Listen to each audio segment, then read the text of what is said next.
Hi guys, we're reading The Boy Who Grew Dragons and we're on chapter 8. You ready? Okay. It's called That's Grim, That Is. For the next hour, Grandad had me hard at work. I'd left my hoodie with the little dragon in the pocket on the pile of dry grass cuttings. He'd seemed happy enough to stay curled up since the excitement at breakfast, but I couldn't help casting glances at it and smiling at the thought of what lay inside. I can't say it was all about that heroic, about digging we were doing. Let's read that again.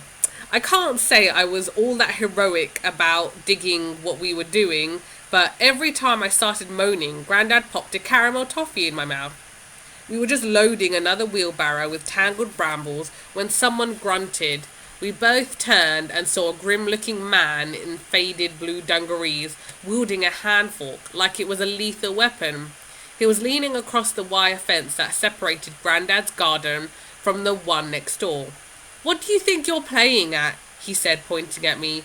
To be fair, I'm not sure he'd say this was playing. Grandad chuckled. "Too right, I had blisters on my blisters from all the digging. I've had vandals in my garden, you know." Vandals are people that they ruin things for no reason. The man said, "Caused all sorts of mess. Kids mucking about in those fields, think they can go anywhere they like, including my garden. No respect anymore. I won't be having it. I'll be watching. I'll be taking matters into my own hands next time it happens." And he pointed a threatening finger at me as if I was the one to blame. "Well, this here is my grandson, and he's doing me a great favour by cleaning the garden with me," Grandad said, still friendly, but the voice was firm. "He's a good lad, and he won't need watching." The man glared at me, like he was waiting for me to show my true colours, and eventually growled, "You just keep away from what's mine, you hear?" I opened my mouth to speak, but Grandad popped a toffee in, so I couldn't get a word out.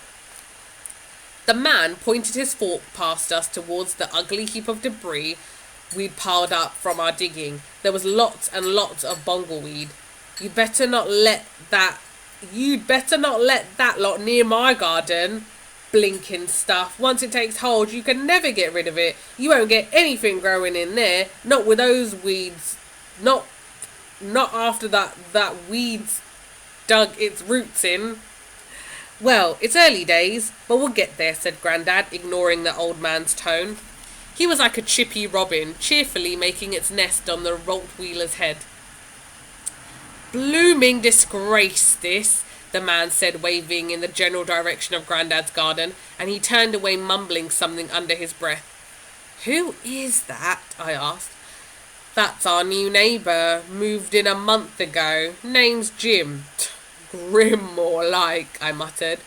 We watched him stomp off towards his shed, where he wrestled with the huge padlock. He slammed the door behind him, and for a second we saw his face at the window, glowering out at us. Then a piece of ragged curtain was roughly pulled across. "Poor fella," Grandad said.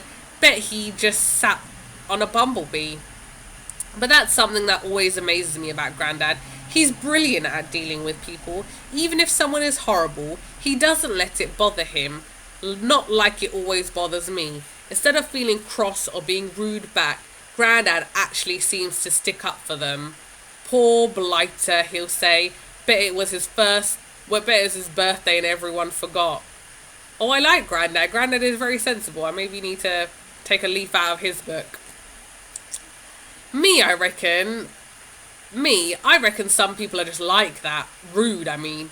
But was Grim's problem pointing his bony finger at me? As if I'd go near his stupid garden?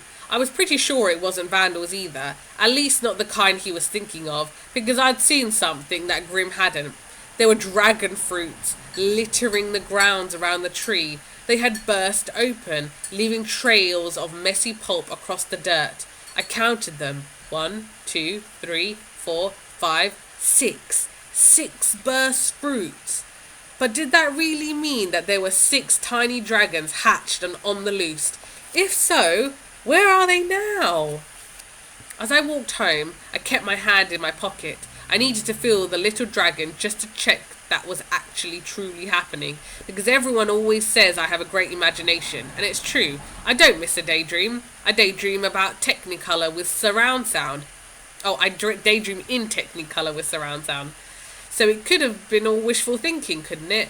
But as I walked, I felt my dragon's claw gently scraping my palm, and then I felt him curl up on my hand, coiling his tail around my wrist, and I knew this was no daydream. This was the real deal. I looked up at the clouds and imagined my dragon flying through the sky, fully grown, soaring into the blue, a jet of flame blazing around his mouth, and me on his back. Inside my pocket was a hot breath warmed. Inside my pocket, a hot breath warmed my skin, and it was every puff the dream. I can't. Sorry. Inside my pocket, his hot breath warmed my skin, and with every puff, the dream of flying flared brighter. By the time I'd got home, I knew that dreams of flying would have to wait, because let's face it, my dragon didn't even fill a shoebox. I wasn't going to be getting far on him. And as for jets of flames, the most he spluttered were sparks, and that was mainly because he kept sneezing. He seemed to have a cold, or be allergic to everything. As I climbed the stairs, the dragon popped his head out of my pocket, sneezed for the gazillionth time, covering my hand with the end of my sleeve. I caught the glowing spark before it could singe the carpet. I was going to be an ace cricketer at this rate.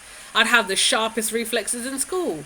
Safely in my room, I lifted him out and settled him on my desk. He hopped about, inspecting things. I wondered what I was going to call him. Red, Scorch, Blaze. I tried them out, calling them to him. They were all good dragon names, but none of them quite fit this little shimmering creature. Obviously unimpressed by any of the names so far, he flew over to my cheese plant and started nibbling at a few remaining leaves. When he'd eaten his fill, he fluttered up to my shoulder and curled his tail around my neck. His scales glimmered turquoise, gold, and back to ruby red, like a contented wave of colour flickering over his body. Flicker! I smiled and said the word out loud. The dragon tilted his head and looked at me. He uncurled himself, rose into the air, and sent out another spray of sparks in the glittering arc. And as he did, his scales flickered again, this time in the sunlight that shone through my bedroom window. I laughed, racing to snuff out each spark. Okay, flicker it is then. Picture. Okay. Cool. Okay, hope you enjoyed that. See you next time. Bye.